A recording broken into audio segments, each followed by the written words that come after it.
మరి ఉపవాసం ఎప్పుడు చెయ్యాలి? మీ ఇష్టం కాదు, శాస్త్రం నిర్ణయం చేసింది ఎప్పుడు చెయ్యాలో. ఒక్క ఏకాదశి నాడు మాత్రమే ఉపవాసం చెయ్యాలి. ఏకాదశి తిథి ఉపవాసం, ద్వాదశి పారణ. సూర్యోదయం అవగానే ఎంత తొందరగా వీలైతే అంత తొందరగా భోజనం చేసేయాలి.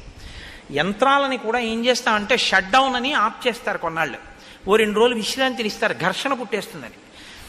మీరు ఈ శరీరంలో కొన్నింటిని ఆపడం మీ తరం కాదు, ఆపకూడదు కూడా. గుండె ఆపుతానంటే 2 రోజులు రెస్ట్ ఇస్తానంటే కుదరదు, ఊపిరితిత్తులు ఆపుతానంటే కుదరదు.